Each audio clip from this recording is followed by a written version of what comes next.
Now, let's go to an intercontinental love story spanning China to Edinburgh and one man's quest to be reunited with the loyal soul that helped him cross the finish line in one of the world's most grueling races. Extreme marathon runner Dion Leonard was taking part in the Ford Desert Race when he met Gobi the dog in the Tian Shan mountain range. Now he's hoping to be reunited with Gobi thanks to a crowdfunding appeal. I'm pleased to say that Dion Leonard joins us live from Edinburgh. Dion, good to have you with us. Just tell us how this darling little dog started following you in the first place. She'd actually been with the group, the race group, on day one. She'd actually ran over one of the largest sand dunes in China on day one with some American guys.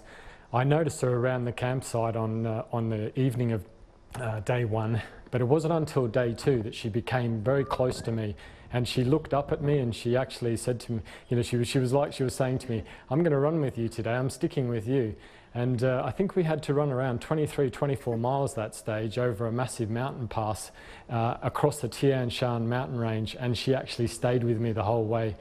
That's amazing, because presumably you've put months and years of training into going into this race. This little dog just managed it without a thought. Exactly. For such a small dog, she had a massive heart, and she just would want to run and to keep running every day. And we're watching pictures of her just close behind you, and then there you have your medal with the medal around her neck. I mean, what do you think was it that made her take such a shine to you?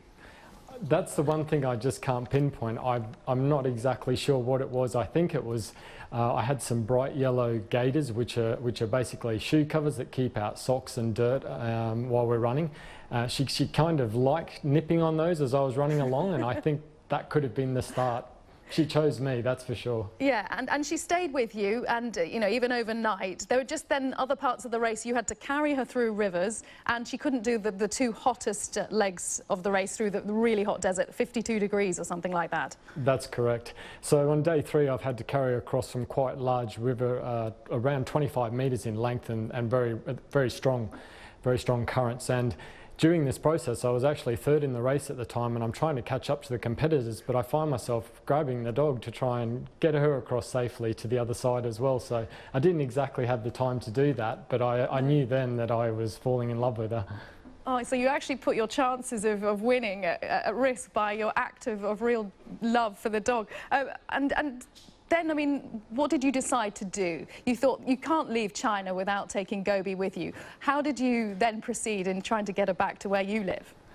As soon as I finished the race, I actually rang my wife, Lucia, and I said to her, I thought I'd broach the subject by saying, look, I've come second in the race, and then say, look, I'm going to bring a dog home with me. But she literally was like, bring the dog home. We want Gobi in the UK. So we've been really busy trying to do the crowdfunding piece to raise the money to be able to pay for it. It's quite a lengthy process in terms of quarantine and medical as well. It's going to take 4 months. But fingers crossed we can have Gobi here by Christmas, which would be amazing. Right, so I mean, it's an expensive process. So where is she now, and what is she going through to have to get to you?